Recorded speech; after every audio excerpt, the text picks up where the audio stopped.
Hello, everybody. We can get started. Hi. Thank you all for being here, including those of you who are joining us via Zoom.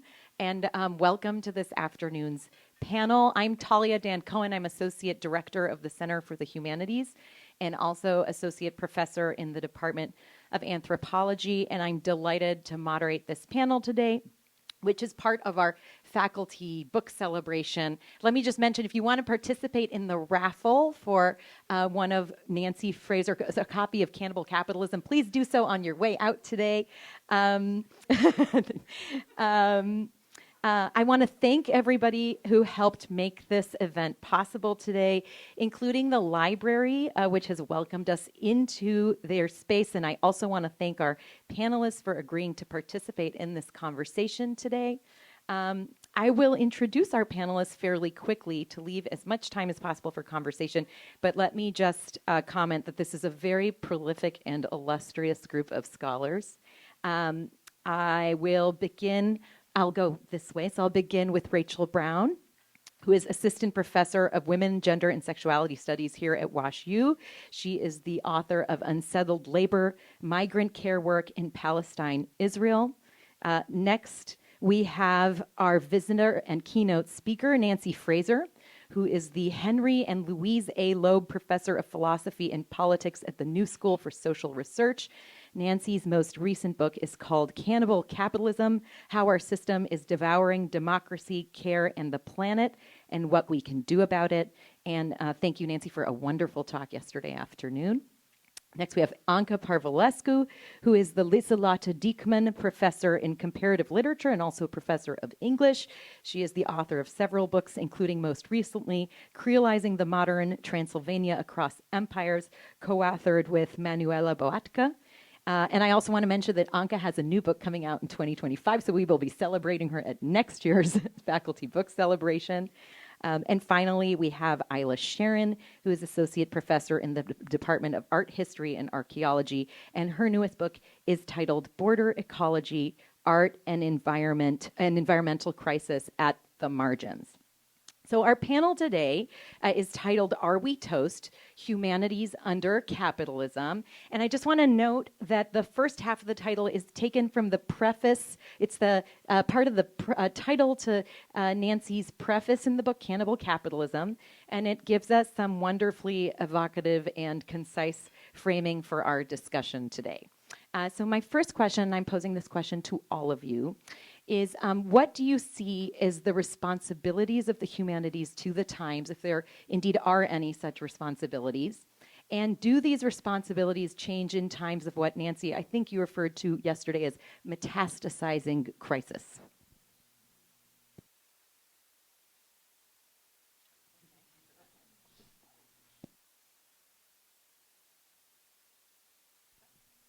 Okay. Yeah. I guess I have to say that I'm sort of divided.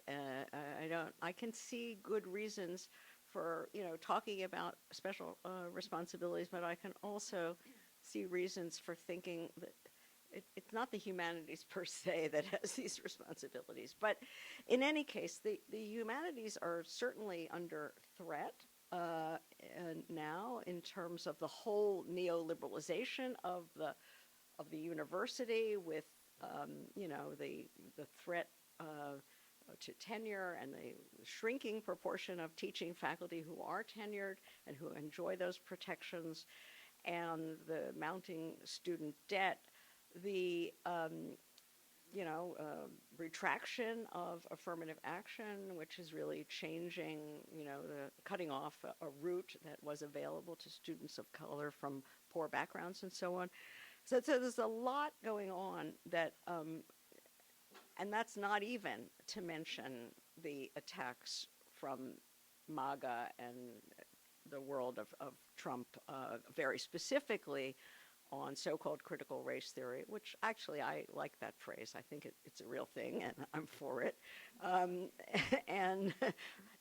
on gender and sexuality studies that countenance a wider view of how you can live a good life in theory and so on. So all of these things are threatening and difficult. I think my deepest thought about this, and it might be controversial, is that the humanities should not and cannot respond by sort of, circling the wagons around some very special thing that we have that no one else has. I think that we need to connect up with the social sciences in order to really probe the deep character of what's going on in society, and why we're in the situation that we're in. Um, the old sort of Matthew Arnold idea of the humanities. uh, That's not something to go back to, and the sort of subsequent attempts to make humanities relevant might have, in some cases, been too humanities centric, let's say. So, in terms of our scholarship, I would say expand the frame. I think many people here are already doing that. And then, in terms of just the politics of the institution, um, fight for unions for graduate students, and all, change the political economy of the thing to the extent that we are able. That's the best I can do off the cuff. Great, thank you, Rachel.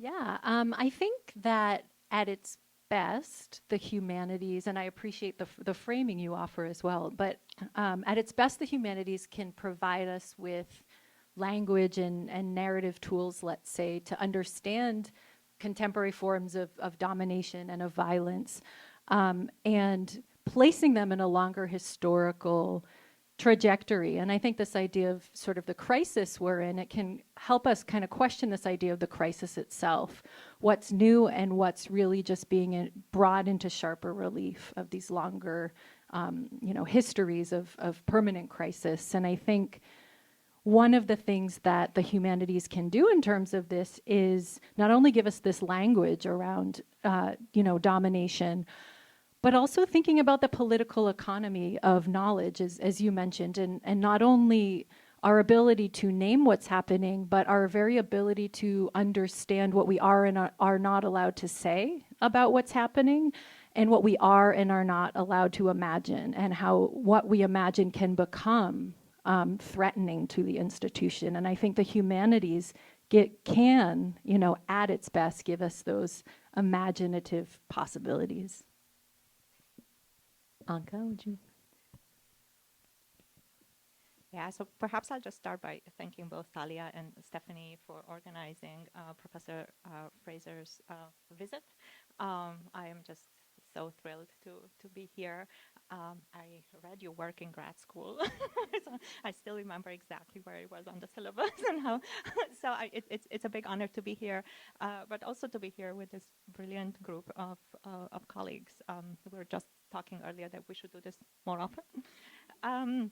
So I'm afraid I will give a kind of a humanist first step in an answer, which is to say, kind of alongside what Rachel is saying, that I think we both have to frame and flag the language of crisis, right? By dwelling on like the different and heterogeneous meanings of this word, as Professor Fraser does in her book, which I really enjoyed reading.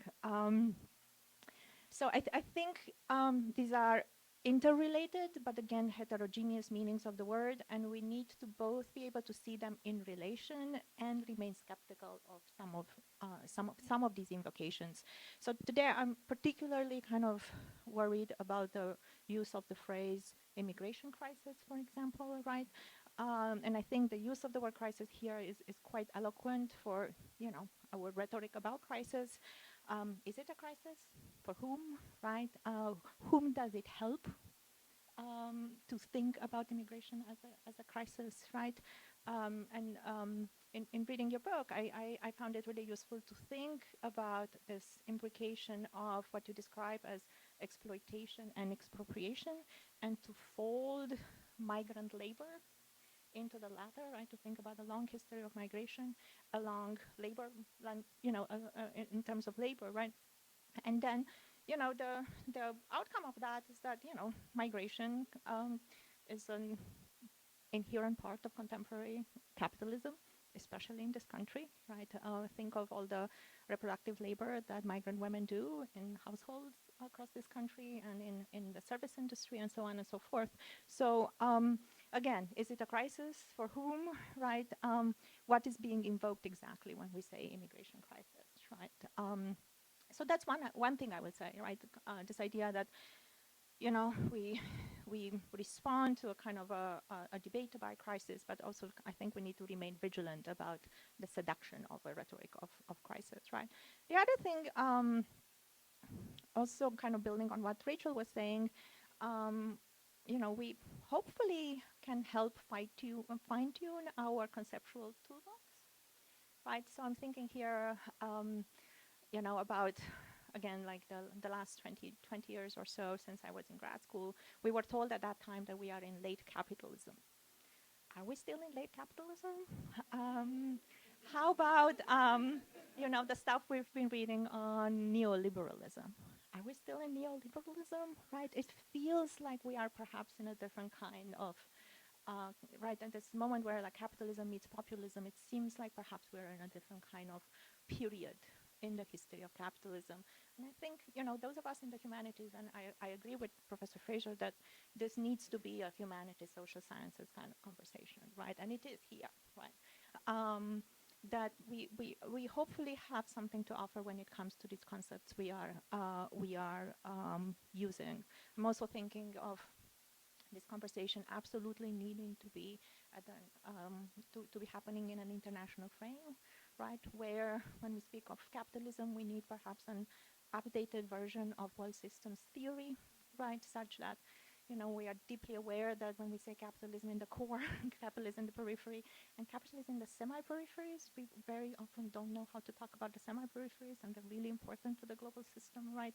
So a collaboration with the social sciences can give us a kind of a more comprehensive picture at the level of the world system of how these kind of various imbrications of capitalism with colonialism, with gender exploitation, with extractivism occur. And then one last thing I'll say is that we seem to be in this accelerated pace where it's hard to keep up with the news from this morning, right? And I think if one of the things I appreciate about the humanities is that what we do happens in a qualitatively different time, and that perhaps we can also offer a reflection on time such that we are not completely sucked into what seems to be a kind of a whirlpool of information, but also kind of an accelerated time, purposefully animated, that I don't think helps us, helps other people. So I'll stop there. Great. And Ila, if you could speak very close to the mic so people in the back can hear too. All right, is this thing on? All right, I'm going to stick it right in my face. So I also want to echo Anca's thanks here. It's just really amazing to be up here with all of these amazing women and brilliant scholars in their own rights. So thank you, thank you, Stephanie. Thank you, Talia. Thank you for all the organizers of this event, including those who, again, are doing the behind-the-scenes work that we don't always see. So I answer this question with a reference to a poster I saw once in a hallway at a different university. It was and maybe some of you have seen some variation on this. There's an image of a T-Rex, and it says, science can teach you how to clone a dinosaur. And then there's another image of a T-Rex eating a scientist, and it says, humanities can tell you why that's a bad idea. And this is, I've been thinking about this poster a lot. It's come back to me, time and time again. And one of the lessons that I'm taking from it in this moment is that humanities are kind of stuck cleaning up the mess that others have left behind. And I don't know if we always need to be that, a kind of like rear guard sweeping up and picking up the pieces and then conceptualizing everything, you know, after the fact. And that is important work, but I am wondering what it would look like to have a humanist on teams of scientists and to have that be a requirement going forward. Wouldn't it be, you know, and not just as a token member, but as someone with an equal voice and something to offer the practice of scientific research, of public health, of dinosaur cloning, because that's happening. And so that's my sort of imagined future for the humanities. But I also want to acknowledge that not all humanities need to be so absorbed in the present. So I really take your point about, you know, feeling like we're in this escalating crisis and we can be sucked into that. The work of recuperating history, of thinking through archives, the silences and the gaps in the archives, it's related to the present, it has impact in the present, but it is absolutely not presentist. And I just want to kind of say that is something we offer this time. And we offer methods for thinking through what would it look like to archive the present? What would it look like to make sense of our moment from a vantage point in the future? And, you know, all of this is you know, kind of thinking, it's half-formed thoughts, but it's in my head as I think about my responsibility, the book that I'm writing, which is titled Whose Crisis? So this is, you know, why it feels more and more urgent to write this work now than it did even a few months ago. And I also do want to put in a final plug for this collaboration with social sciences. This is something that I do. It is baked into my work, and I have learned more from collaborating with not just social scientists, but other colleagues across disciplines than I ever have from researching entirely on my own. So I think inherent in this kind of promise of a future for the humanities is a future in which we work together and we reach out and we admit what we do and don't know and what we have to offer each other. Wonderful, thank you. My next question I'm also going to pose to the entire panel. I wanted to ask you, is there a domain of contemporary capitalism that perplexes you, that you would like to develop a better understanding of, or you would like to see scholars develop new concepts in order to tackle this domain or problem? And it could be like the big things, or it could be also like a little thing. So, and maybe, Rachel, can we start with you on that? Yeah, absolutely. That's such a great question. And I should say that I, too, should have thanked everybody for having me today. It's such a surreal honor to be sitting here next to Nancy Fraser. So thank you all so much for having me. In terms of the question, I think one thing, and this goes back to somewhat to what I was saying last time, is imagining otherwise. I think that so often we need the descriptive, right? Especially within the framings of this is the latest crisis. And you talked about this in your talk as well, and I think it's so important. How do we imagine otherwise? Do we do that through speculative fiction?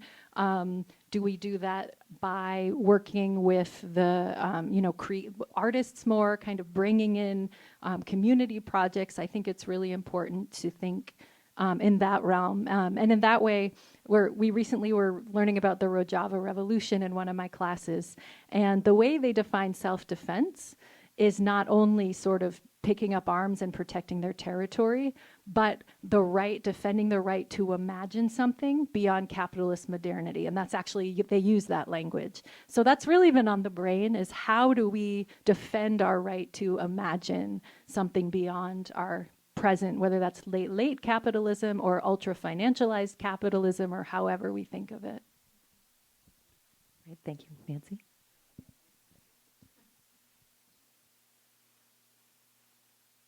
Yeah, I also was remiss in not thanking at the outset, but I am truly thankful. I'm having a great time. These conversations are wonderful, and I'm very happy to be with all of you here. Thank you, Stephanie and Talia and the whole Alicia and everyone. So there are so many interesting things that have already been said that I would love to actually talk more about, but I'm going to try to stick first with your question. I guess, I think we're at a moment where there's been a huge breakthrough in creation of paradigms and understandings. I'm especially excited about the current developments, efforts to develop an ecological Marxism. This is the most brilliant, exciting work. There's this long history which we're now seeing come to fruition in what used to be called Marxist feminism, but is now called social reproduction theory, a somewhat more acceptable in some circles. We've and all the various forms, the sort of interest again in Black Marxism. This is phenomenal. It's as if we're taking all the great developments in various forms of critical race theory and then trying to say, yeah, but let's connect it up with that other thing that we sort of left off the agenda for decades. So I think that we have the great paradigms for understanding what's happening. One thing I did, and as I said last night, the key thing for me is to connect them. But one thing that I guess I really am driven to, and I don't know if this falls per se in the humanities, but the humanities is certainly relevant to it. I didn't speak at all about sort of geopolitical crisis and instability and war. And, there's a gigantic change underway now in terms of how world order is imagined within the capitalist class. And one thing I've always been struck by is how little even the better forces in this country, the better voices on many issues, how little they have had to say about foreign policy beyond support Ukraine, how relatively silent they've been on Palestine, and on this question of migration crisis. And that was really beautifully put about whose crisis. And that's something I'd love to talk more about, but I'm going to restrain myself. But no. But I mean, I mean, when I say the best voices, maybe this is a commentary on how weak a lot of the voices are, but let's say Bernie Sanders had nothing really to say about migration. This is, there are all these kinds of things, areas where we don't have an alternative to the mainstream. We kind of repeat liberal pieties, and that's problematic. Yeah, no, I mean, there is a crisis for the people who have come to the position that it's worth, the Darien Gap to find a better life. That's a crisis for them, for sure. And then we'd have to talk about the role of the U.S. and other big powers in making life unlivable across the globe for so many people in so many places. Then there's the whole question of, is it an actual crisis for sections of the working class who fear their wages are being driven down? Now, this is a technical question, and economists are on all sides of it. Not that I necessarily think that they're the most trusted voices, but there is a real question there, and I think and that's above and beyond the use, the weaponization. They're eating our pets and so on. That's above and beyond that. So I think the question, whose crisis is it, is extremely important. Too much of crisis theory, if I could just last word on my own hobby horse, has been about a crisis for capital, the falling rate of profit, whereas if you sort of, think about those other domains that I talked about last night that prop up the accumulation of capital, then we have to talk about the crisis for us. And we're not all in the same boat with respect to all the dimensions of crisis. Sorting out that language is really crucial. And so I really take the point that several of you have made in different ways about the role of the humanities in what did you say? Refining the conceptual toolbox, and yeah. Oh, now, I have to say, as someone who was in a tense way trained in an analytic philosophy department, that phrase does raise my hackles because I was taught that we philosophers, analytic philosophers, are the experts in the conceptual toolbox, and clearly that ain't so. So, okay. Okay, so the question is, do we find some aspects of contemporary capitalism perplexing? And do we need new? Well. Do you want new tools? So I'll give two small-scale examples of things that I've been thinking about, and I do think they open up, broad questions. So I've been working on a book on kind of like the history of the face, and it's prompted by kind of developments in facial recognition technologies. So I do think we need to think about capitalism in relation to new technologies. And again, like not necessarily in a presentist way, but like how we make sense of what's happening in the world of AI, I think is really crucial. So in some of the work I've done on facial recognition, it's just very clear that, what Marx called like the sorting of people, right? Which we know happens along multiple axes, is being transformed and it's being automated, right? So what that will mean for capitalism, what that will mean for like, emancipatory movements, I think remains to be determined, but it's something that's happening and I think needs our attention, and we need to develop conceptual tools for thinking about that, right? And it's not only like I'm thinking of surveillance capitalism, Shoshana Zuboff's term, but I'm also just thinking more broadly about a kind of re-inscribing of a politics or biopolitics of the body into these technologies, right? With a really long and ugly history in physiognomy and eugenics and so on and so forth, right? So that's one thing that I've been thinking about, and it's a huge industry out there and it's developing as we're speaking. The other one is like a much smaller scale that comes from my teaching. I've been thinking about these videos. I'm not on TikTok, but I do get them, and they're on Instagram too and on YouTube, about so-called trad wives. So trad wives are young women who style themselves as glamorous housewives, usually styled like they look like they're just dropped from the 50s. They're waiting on their husbands with martinis in their hands, full makeup at all times of the day, super fit, like a lot of it is about exercise, about healthy eating, right? Beautiful children that like all behave and like play nicely, right? So it's a small scale thing, but I think I'm interested in it because it made me think anew about, what we used to call women's work, right? And what has happened in the history of the conversation such that we have these videos now, right? What does it tell us about reproductive labor? What does it tell us about desire? About various timelines vis-a-vis the argument for wages for housework, right?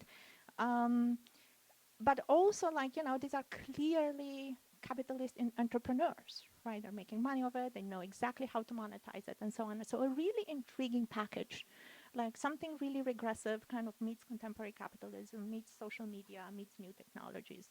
So I think it's a kind of invitation to reopen that conversation and kind of think about what we might have to say that we haven't fully thought out yet. Well, now I'm just hung up on all the trad wives. I don't know. Every other thought left my brain at that point. No, but I mean, thinking about these sort of maybe understudied or underexplored or just perplexing areas of contemporary capitalism, I have to come back to the subject of migration, the area of my own personal research, and I was just a tiny anecdote. I know I talk a lot, but I was at the U.S.-Mexico border in the Sonoran Desert in December, hanging out with an artist friend of mine, and he was flying his drone, and I was watching him work, and then we crossed over, beyond the 30-foot fence, And there's just this array of personal belongings. And I know these images end up in the news all the time. There's a kind of token quality or talismanic quality to these objects. But what struck me, and I guess I didn't realize it because I hadn't seen it in person up till that point, is the number of identity documents that are left behind. Migrants are actually instructed by their handlers to discard their identity before they cross into the United States. And so you just see it's like a graveyard of passports. And they're from Nepal and Bangladesh and India. That's where all of the ones we saw were from. And so it makes us think, and when you mentioned the Darien Gap, this is something that is perplexing and underexplored, is this idea of corridors, this idea of the routes and the way that people transit from Bangladesh to Ecuador, all the way up through Central America, and then they end up in like just this canyon in Arizona. And they come to that point and then they leave their identity behind. And just, and it's there in the elements. And understanding that as a story or a series of stories, the kind of intersecting narratives that are at play, I don't think we have the language to grasp this. This is something that I'm grappling with in my research. And to understand the different networks, the constellations of people who come into focus along the way. I've talked with colleagues in Quito, for example, who talk about how, at the Human Rights Watch, who talk about how they don't have translators in the correct languages for people coming through anymore. So how do people's stories even get told? How do people access resources when they've ended up in a place that is completely foreign to them? And then what drives them? And I keep coming back to that over and over again. It haunts me to this day. Thank you. Let me pick up a theme that's come up a couple times, and Anca, especially in your comments just now. A number of you have written extensively about racialized and gendered care work. And I would love to hear you talk a little bit about how you came to be interested in care work, and also why you think it's an important area of focus in the humanities and also beyond. And so maybe, Anca, would you start us off this time? Yes, thank you. And am I speaking closely enough now? Okay. So I was working on a book on migration, right? And I was particularly interested in women's migration. There was, starting in the 90s, there was a huge wave of migration from Eastern Europe towards Western Europe in particular, also towards the US and Canada, and then all over the world. And I was interested in kind of thinking about why that was happening and the kind of patterns along which it was happening.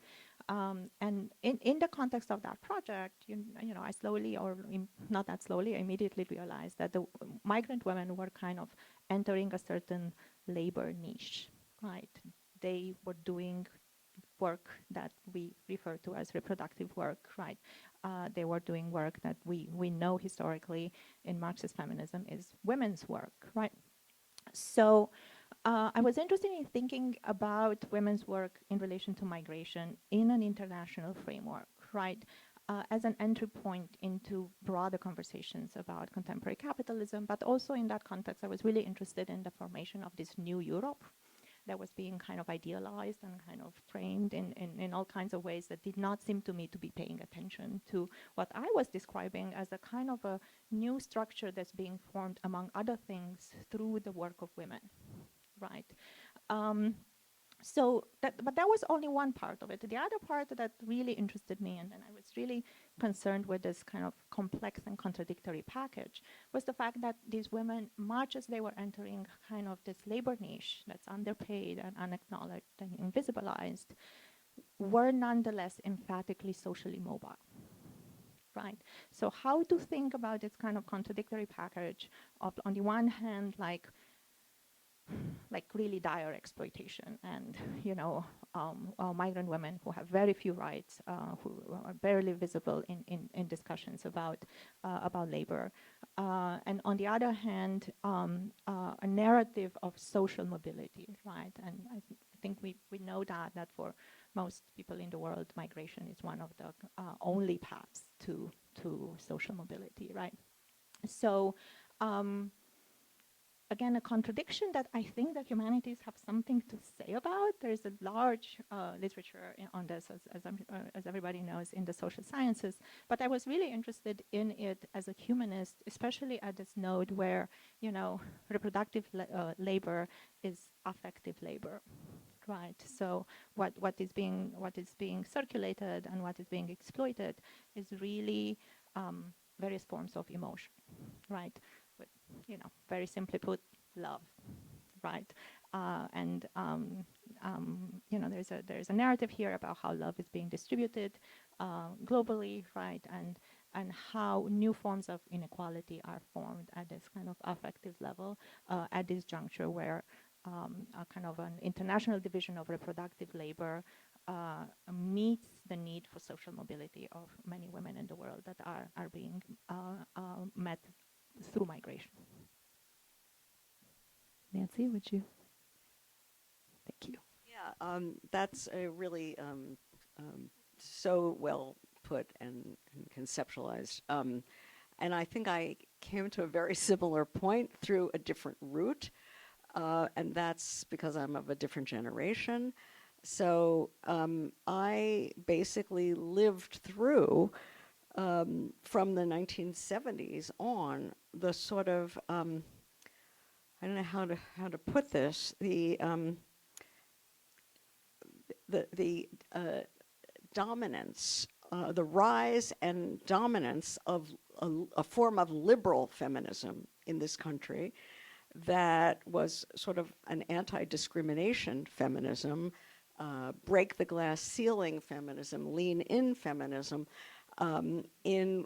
which was all about how this professional managerial stratum of women could become emancipated by basically doing the same things men do in very demanding and highly paid jobs, corporate executives, doctors, lawyers, and so on.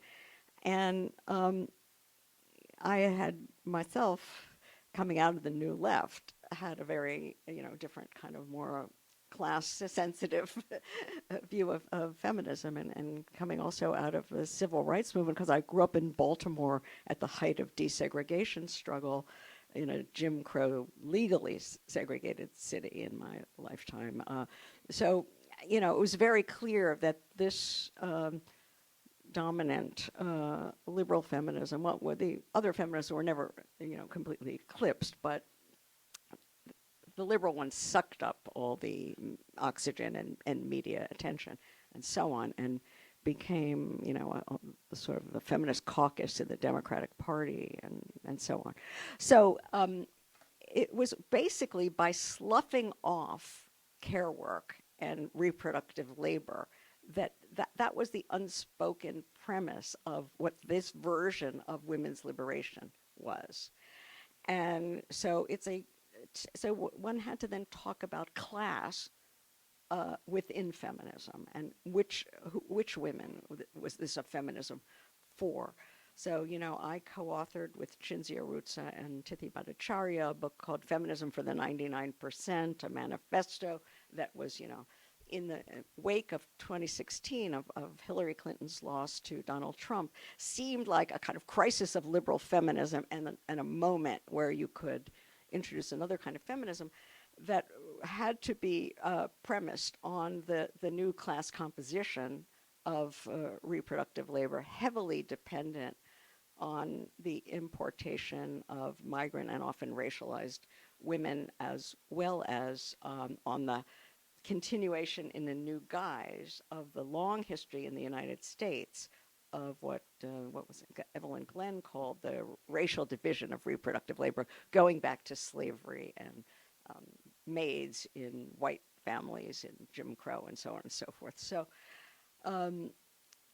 for me, this story that you've broadened and analyzed so nicely in what you just said is tied up with the what I saw as a co-optation, or I don't know exactly how to call it.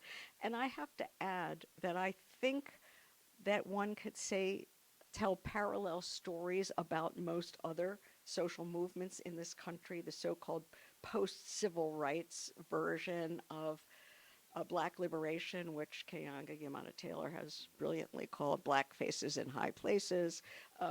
It's, we could talk about various other social movements that have somehow been liberalized and in some cases neoliberalized in a way that it does not actually represent the needs and aspirations and desires of the broader mass of people they claim to represent. Yeah.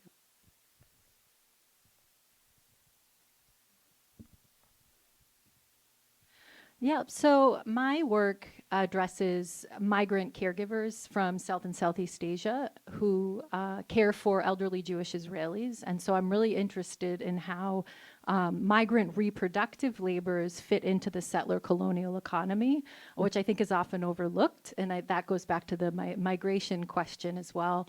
And thinking about how this really comes into sharp relief through the lens of gender and race and also land, which I think sometimes can be put aside. And in terms of how I became interested in that, I was sort of puzzled, disturbed, curious, fascinated by this division that got drawn between what counted as a political story versus a human interest story. And I found that among fellow Jewish Americans, sometimes this would be talked about in the news media, the presence of Filipina and Nepalese caregivers in Israel as a human interest story. And not a political story. And so I really wanted to pull out why that was and kind of understand how that connects to the broader economy of land and citizenship and expropriation of land, which I think also goes back to a lot of what you were saying in the talk and to the book as well. So I think that's part of it. Another piece is, I'm really interested, as I think everyone at the table is, in what Joan Toronto calls injustices justified by care, right? Whether that's through the kind of language of care that enforces unpaid labor, or the idea that care itself as a discourse can become imposed onto the nation, imposed onto specific groups in terms of who's worthy of care and who's not, who's vulnerable ontologically and who's not. And so I really wanted to pull that out as well. And then finally, I think, and I touched on this, but so much work has been done on the cult of domesticity and thinking about imperialism and the making of the home, all the labors that go into homemaking that are often associated with care. But what does it mean to think about reproductive labor as also a land project, a project about forging not only a nuclear home, but a national home on land that belongs to indigenous people. And that's that's not just the case in my book, but thinking about where we are right now in the United States, thinking about Canada, thinking about South Africa. So trying to broaden that out and really think about care, yes, as a reproductive labor, but also constitutive of broader kinds of economies. And then I think that the final way that I really am thinking about care is this language on neoliberalism and the outsourcing of care, which is extremely helpful, and this is why I'm here today, from that literature. And also, sometimes if we think about a one-size-fits-all model of that, we can miss how the outsourcing of labor and migrant labor can be part of specific nation-building projects in a particular way. And so I kind of wanted to connect some of those dots as well. Great, thank you. I want to tease out one. Oh, yes.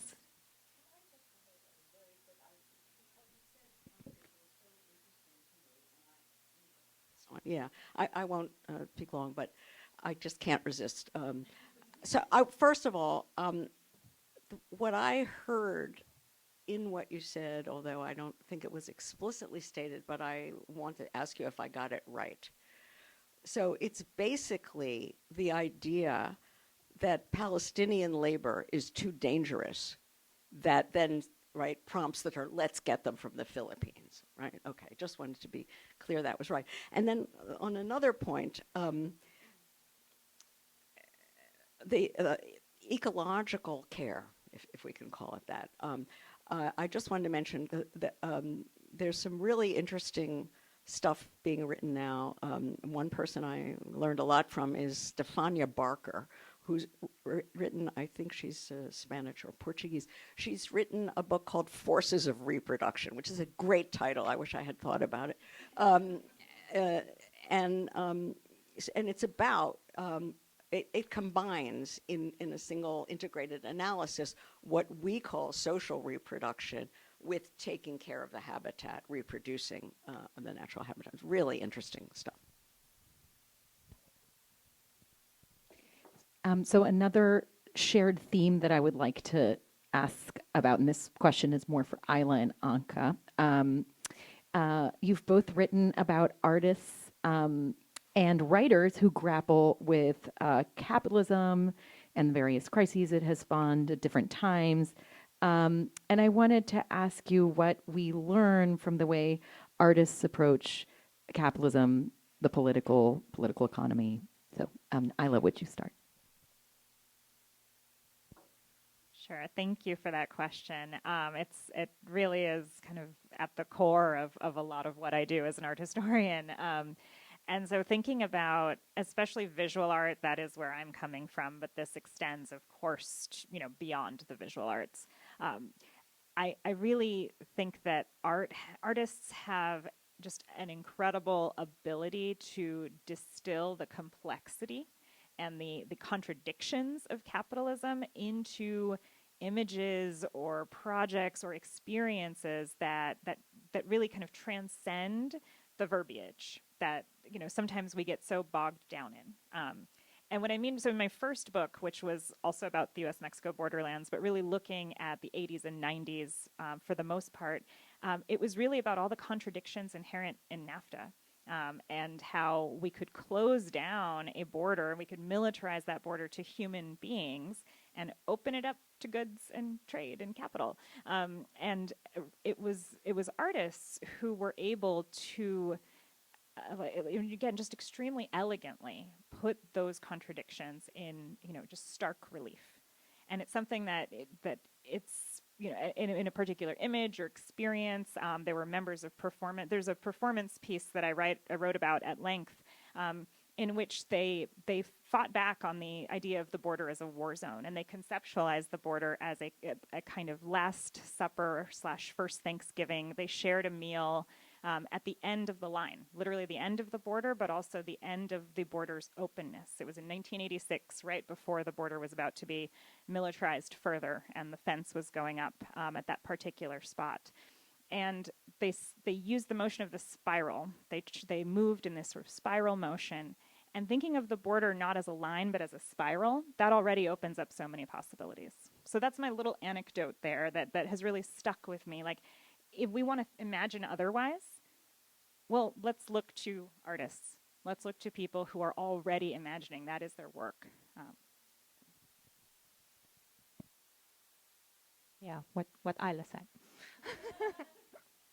I do have an anecdote too, and it comes from a text I happen to teach later this afternoon. It's a novella by Zadie Smith titled "The Embassy of Cambodia." If people know it, but it's a very compact short text about a domestic worker working in conditions of coerced labor in London. So again, we know about care work, so-called free care work, like just merely exploitative, and then expropriative, coerced care work from a large social science literature, right? So what can a literary text give us? And in this case, Zadie Smith based her novella on a documentary book that was already published, right, about a woman that who lived in an embassy in conditions of neo enslavement, right? So why write a story about it? Why write a fiction? Why fictionalize it, right? And that's a question I take seriously, and that, again, it begs the question of, like, what can art do? What is the value added of the aesthetic here, right? So my answer in this case is that the story really frames and emphatically, right, the politics of knowledge production, right, through its narrative frame. How is it that we know what we know? Who knows it, right? Who can claim what kinds of knowledges, right? Whose knowledges are being foreclosed at a narrative level, right? a sentence that strikes me in the story is like at one point there is this ambiguous narrator, and one of the question that is being posed is like, how wide is your circle of attention, right? What is the quality of our attention? What do we care about, right? This is London. We know that it's, you know, profoundly multicultural. There are all these histories meet there, and yet people manage to care about this slice of life and that slice of life, right? So at what point do we come to care about this migrant woman in particular, right? And what are the politics of that care, right? So at the level of reading, right, as you read, the story prompts a certain kind of empathy, right? And then what it also does at the same time, it asks you about the politics of such empathy, right? What what are the risks of feeling empathy for her? Should we, right? What are the politics of that? What other affects are mixed with empathy, right? So there's some particularly kind of aesthetic qualities, right, that I think are kind of brought forth through a literary text that otherwise, like, you know, it's kind of the politics of knowledge production, of course, like on the margins of social conversations in the social sciences. But you read the story and you are moved to kind of think about it anew and to kind of rethink what you think you know, especially when it comes to the politics of empathy. Wonderful. I will skip my next 34 questions to make sure that we have time for audience engagement. So Meredith, I will hand you the mic.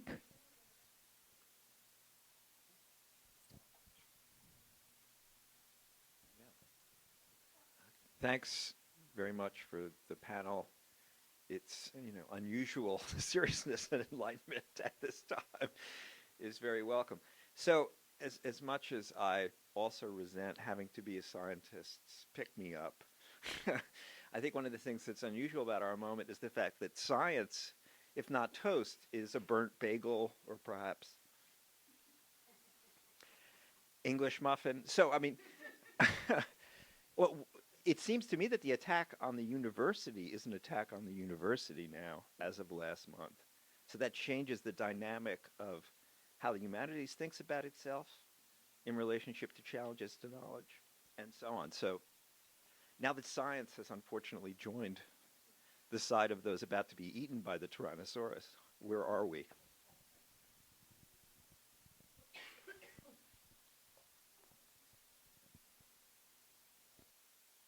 Can I just say, I want to give 2 cheers to science. The IPCC, I mean, what would we do if there weren't people who could really show us that climate change is real? So I think that real issues are, you know, the connection of a historic and ongoing connection of science and war and militarism. That's very disturbing. And then the new thing that was mentioned of AI. This is a totally different kind of science, it seems to me. What do I know? And it's a huge part of the problem is that actually corporations control too much of science. And that's certainly the case in AI. It's true that they rely on public investment in, you know, what was it called, the original Defense Department, internet, and so on and so forth. They rely on that. That's part of this, you know, my story about the hidden abodes, the non-economic. But they control so much of it now that, and they also infiltrate the university with their funding of so much research. So maybe it is time to see if we can make common cause with those precincts of science that, as you say, feel they are becoming toast. Yeah, that's all. Just say one thing, I kind of going back to, you know, my big questions, are we still in late capitalism? Like, do categories like neoliberalism still describe our situation? I'm reminded of a book Bill knows well, Bill Redding's book, The University of Excellence, right, like late 90s, I do think, like, in relation to these other questions, we need to think about where the university is in relation to this new moment in capitalism, right? And kind of this implication of capitalism with the political and so on and so forth. And so yeah, we need a sequel to the University of Excellence. And I don't know what it is, University of Here and Next, maybe. But, but it does seem like that is a necessary project. Yeah.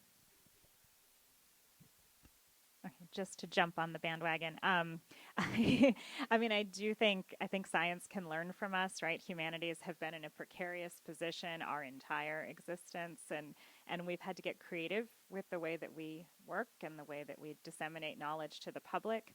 But I also, I mean, I really am intrigued by what's happening with the sciences right now, because if you at least, kind of listen to the conversation going on, it sounds as if, public funding for the sciences was what kept them independent and free from corporate interests, but that was never the case. I mean, even the boards of different government organizations were always, especially recently, they were following trends in research such as AI. I mean, everything at the NSF was shifting to AI, like long before this. And so I often wonder if, not that it was necessary to have such a shakeup in the sciences, but I wonder if maybe this will actually like reinscribe values of separation from corporate interest, or maybe this will, I don't know, maybe energize the sciences to think through like what is valuable about having public funds now that they're in jeopardy.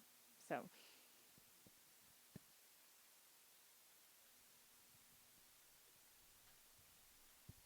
Yeah, thank you so much. This was really wonderful to hear. I had a pedagogical question, and specifically for undergraduate teaching. And I wanted to ask the panel, what does it mean to you to teach capitalism, if that makes sense, or teach anti-capitalism, if that's the way you would want to conceive it? And particularly, what does it mean to at the introductory level? I mean, in other words, what sort of book do you think is effective to start with? Do we start with a book like I mean, do we start do we start with a book like Cannibal Capitalism? Do we start with a novel that touches on the thematics of capitalism? Or do we teach Marx? I mean, it's probably some mixture of the three, but I would like to hear what the panel thinks about. Where do you start with the teaching of capitalism? Thank you. can I jump in just really quick? In Intro to Modern Art, Architecture and Design, our big survey, I teach pop art as anti-capitalism. And it's, again, I found the visual, and they read Marx, a tiny bit of Marx, but they do. And then we read pop art through the anti-capitalist lens, and they get it through the visual. So again, another plug for the art. I teach the story I just mentioned, and I teach it next to the first chapter of Global Woman, kind of a textbook for like the last 20 years on care work that kind of frames the question of the love deficit. Like, I actually do it at the undergraduate level, at 300 level, and at the graduate level. Yeah, and those conversations look very differently, but they're productive at both levels. Yeah.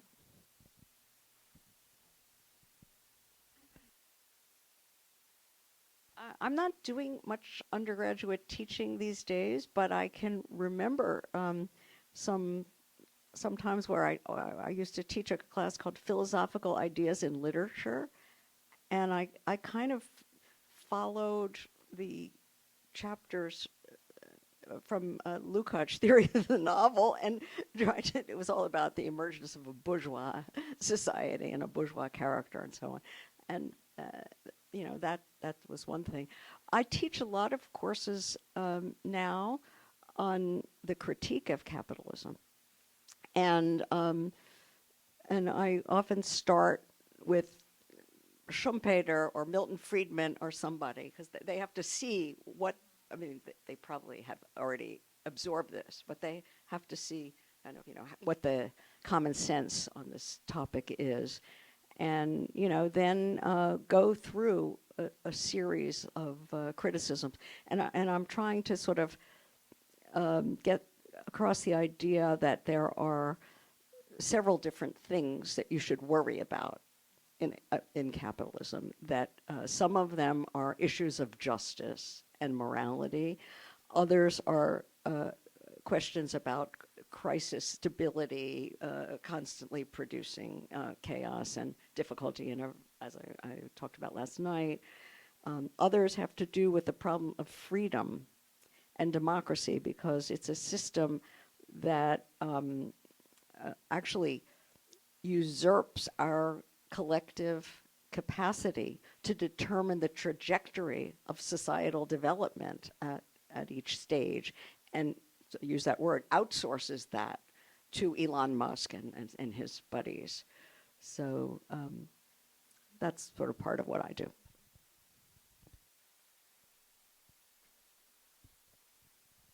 Thank you. Thank you all so much for this fantastic panel.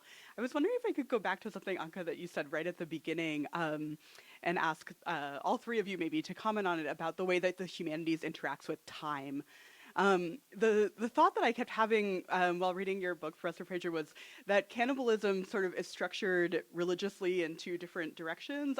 One with respect to time. One is as a ritual activity that happens at very specific times, and times that might be excessive to the needs of the community. And then there's the discourse of cannibalism that's about reaching the crisis point, not having control of when you get to engage in this behavior with respect to time, just running out of food, that sort of tradition of thinking about capitalism that goes beyond the religious ritual.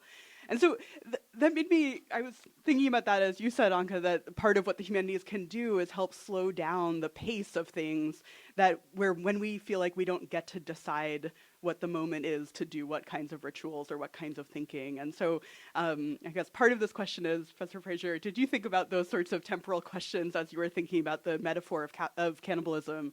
And then for the other two, how do you think about that kind of punctuation and ritualization in your thinking about the humanities? Thanks.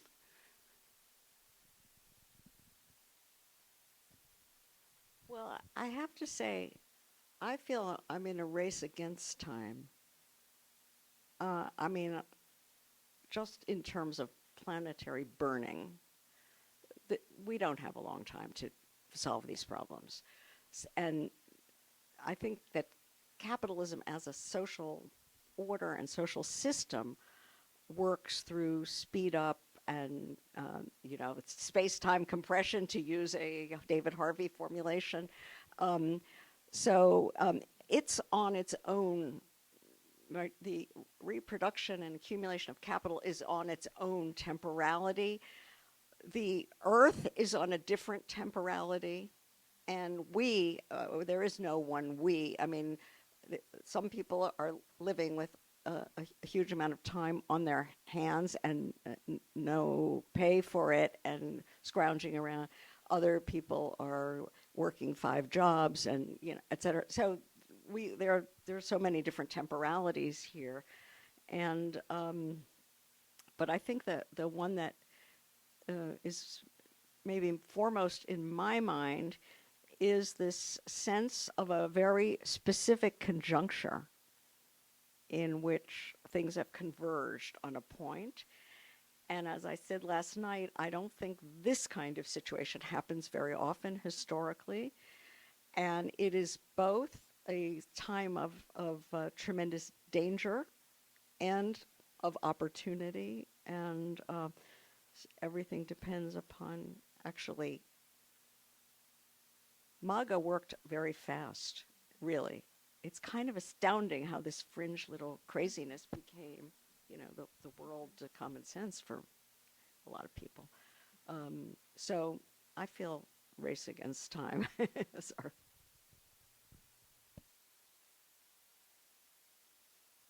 Thank you for that question. I as you were saying it, I was thinking about humanistic methods and how they take time. And that is almost antithetical to the attention economy and the way that we are also, like, the moment you start grad school, you have a clock. The moment you start your tenure track job, if you're fortunate enough to have one, you start a clock. There's always a ticking clock in the background. And yet our methods are at their best when we are spending time with our subjects. In art history, it's close looking, it's slow looking. For literature, it's right close reading, right? Spending a lot of time rereading, revisiting work, and so we're at this, in this strange place within the university that we are being judged on hitting certain benchmarks and existing in this kind of linear time, yet our work doesn't always reward that. And so it's, this is more, I guess this is more from, the inside the institution kind of perspective, but it feels as if, like even just thinking about what time to stop writing my book. like, do I just keep going? Because the crisis will continue. So where do I put an endpoint? And it extends, I think, into every facet of the research experience. So I don't know if that actually addressed your question, but that's what came to mind. Thank you, Fanny, for that. So just to be clear, I would not say that, we kind of extract ourselves from the present and live in some bubble where we write our books for 10 years and then we come back and present them to the world, right?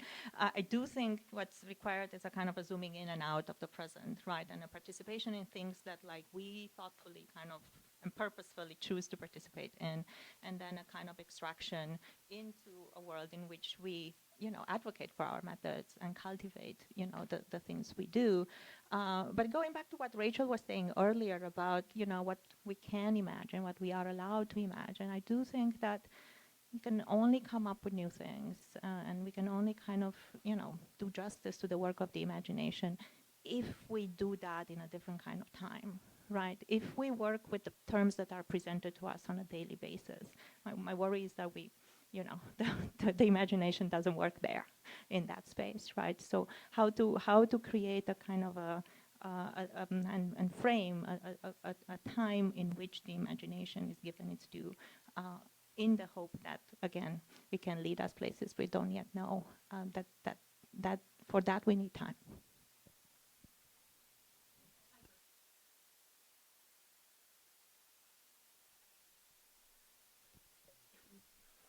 Thank you so much. I wanted to go back to also kind of earlier in the conversation and thinking about just the question of crisis, and thinking about whose crisis, and also we have a lot of this talk about the humanities in crisis, the university in crisis, and I think about a lot, and I teach Joe Masco's book, article, The Crisis in Crisis, where he makes the point that basically our condition today is the anti-Koselekian one, where in the past politics, a crisis would emerge, and then that would impel action.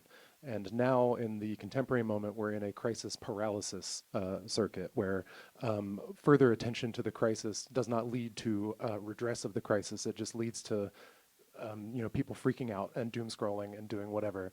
And I guess I'm kind of wondering where you see, insofar as there's a crisis of the humanities, as we attempt to articulate our value to a variety of different audiences, including university administrators, including the federal government, including perhaps also equally, if not more importantly, to the general public.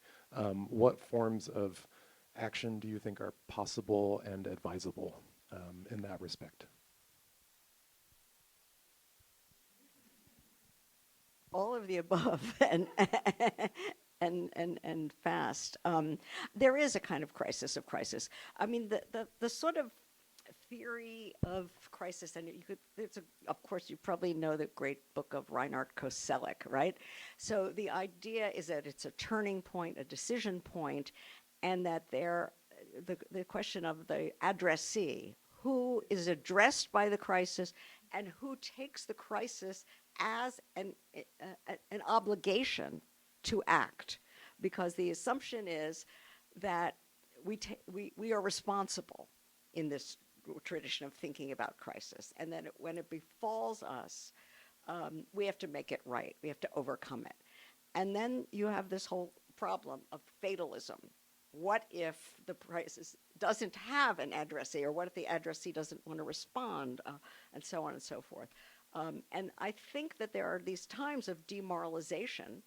People write about left melancholia and all this kind of stuff, where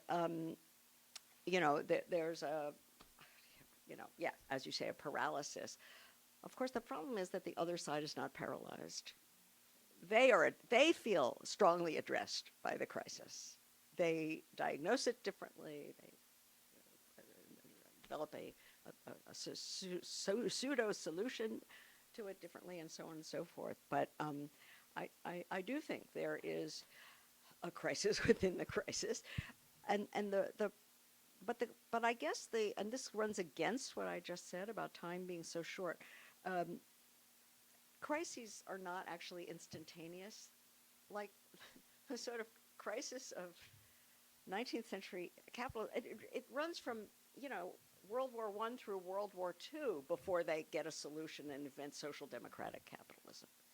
So this interregnum thing can go on for decades and decades and decades. And I guess but when you sort of put that up against climate change, you have to sort of wonder as to, whether we have decades and decades to live through this miserable interregnum. Other thing about the clock ticking that I thought of, the biological clock. Egg freezing. This is a brilliant neoliberal kind of solution so the technological fix, yeah. The only thing I'll go back to, the thing I said earlier about, I think we're talking about highly heterogeneous things when we talk about these different crises, and I almost feel like we need a different vocabulary to actually, the crisis in the humanities is not at the same scale, or that's not happen on the same plane as I mean, it might be related, right? But we wouldn't. I feel like we overuse this word, and as such, it travels from here to there, and those conversations don't belong to the same plane. All right, I guess I'll just echo everything. I feel like that's all been said so beautifully by both of you. I definitely agree with you, Anca, about different scales of crisis and different levels of immediacy. But one thing that I take from Nancy's book, and maybe I hope that this is like a kind of kernel of hope here, is that because it is all part of this mega crisis, this grand crisis, that in our own ways, what we're doing to address it is addressing the whole from our perspective, and so we keep forging ahead because that is what we do. Can I add one last thing? I just, on a more positive note, no, I mean, I think that I have lived through the enormous development of the humanities. We changed the whole way history is written, and that's now being threatened, of course. We changed the study of literature. We changed the study of culture. I mean, you probably a lot of you are not old enough to remember when, white men wrote the history of slavery as a nice patriarchal caring thing. So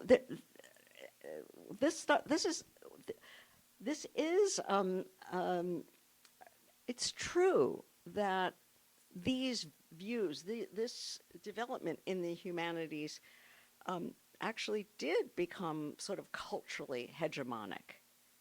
And so Vance and company are not wrong when they say that the left controls the universities. Exactly. I mean, that doesn't mean everybody's, militantly there. But there's been an enormous change in my lifetime. And I think all of us sitting here and you are, participants in this and building on it and so on. So let's also pat ourselves on the back that we did something important enough to attract this kind of vicious.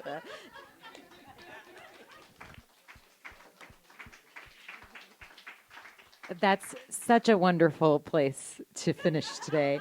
I just want to convey my sincere gratitude for such a thoughtful and rich conversation. Thank you all.